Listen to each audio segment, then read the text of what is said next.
I was asked by someone that isn't here today to talk about managing anger, and in true Thai forest fashion, I've agreed and haven't thought about it. And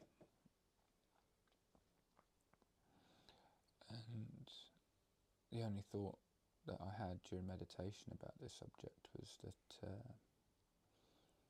anger management or anger is one of the three poisons: greed, hatred, and delusion.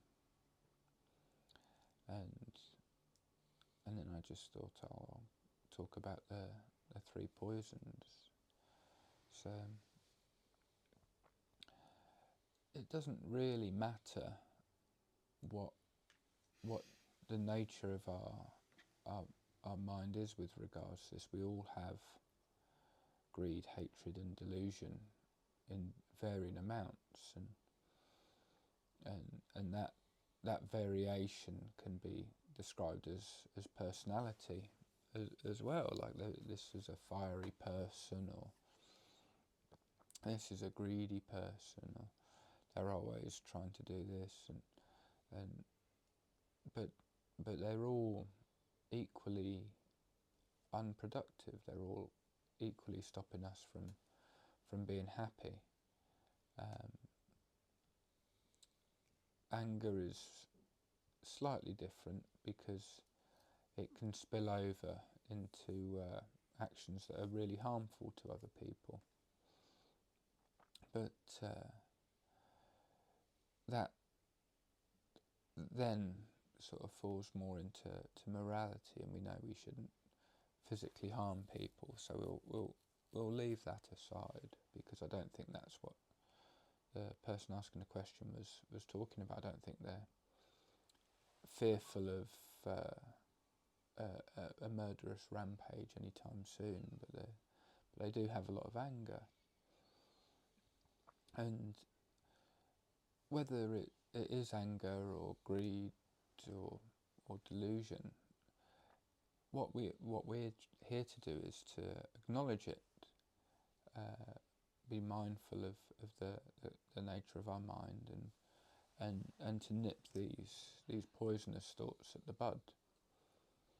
So once we know that there's specific triggers that cause us anger or greed or anything, and we can see it manifest, and it's not that we avoid it.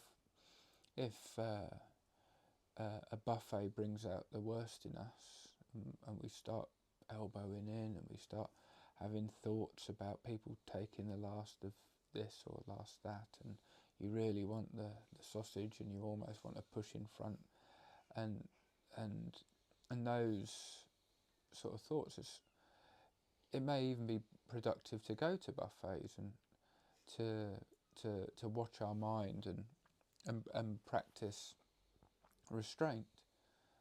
So it's not about shying away from things. It's not about protecting ourselves from triggers.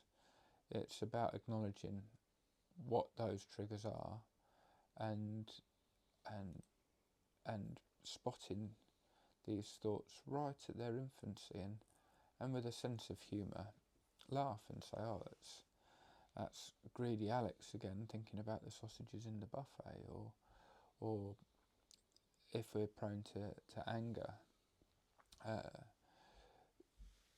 maybe driving in traffic and watching the people get annoyed with each other, and being thankful that you're not one of those people that's also getting annoyed, and I think that's where clarity and wisdom arises. It doesn't arise in an absence of thoughts, negative thoughts. It doesn't arise from an absence in bad deeds. That's obviously part of the path to not perform bad actions by body, speech or mind, but we can't just wish it away.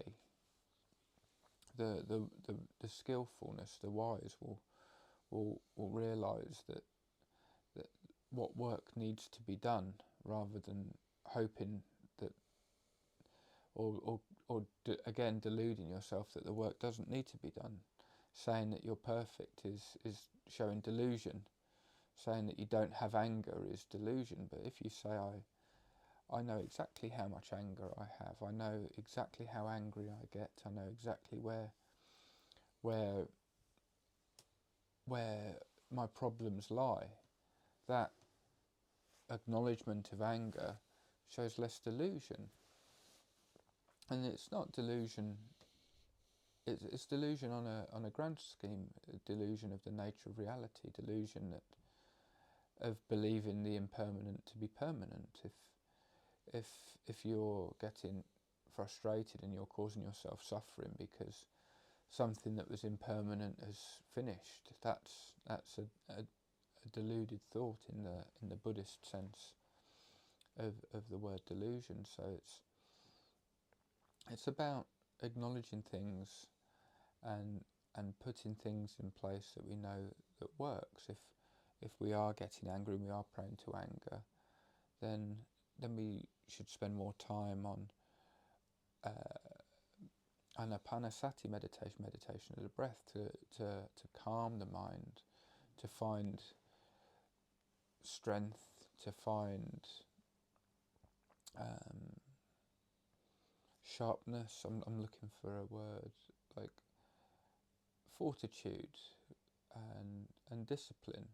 If we discipline the mind to remain on the breath, then we can stop getting carried away in angry thoughts. It calms the mind. If we're struggling with greed, we would spend more time practicing metta meditation, or acts of generosity, dana. The Buddha put dana before sila. Dana is generosity, sila is morality. On the 10 list of 10 qualities that we should develop, dana comes before sila, and I don't think that's by accident, and that's a good phrase.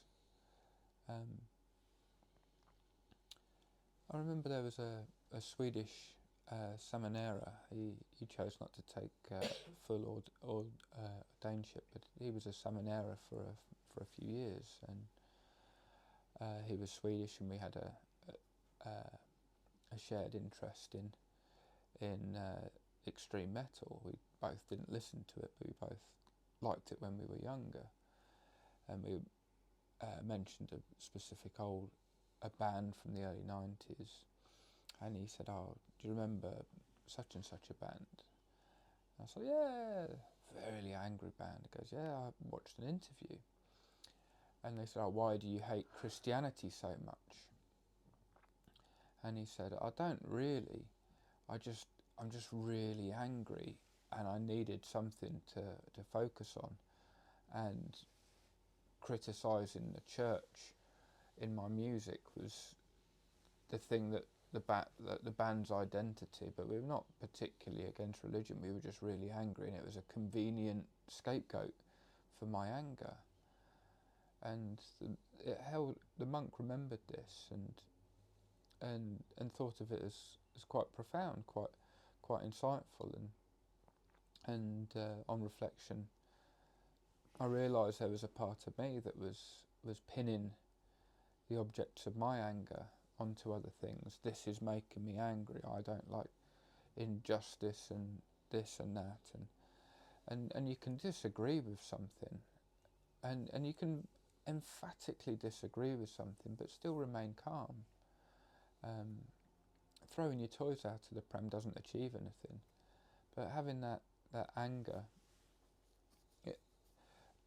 in our hearts when really we should be trying to cultivate peace, and then with a peaceful mind and a peaceful heart, then address these issues. But there's a nuance and a difference between productive dissatisfaction and just anger looking for a scapegoat, and I think that's what we should be doing, is addressing our angry thoughts, rather than the object of it, and we do that with breath meditation. So hopefully that answers the question that I was asked. Very tough for us with generic answers, but yes. What about people with suicidal thoughts?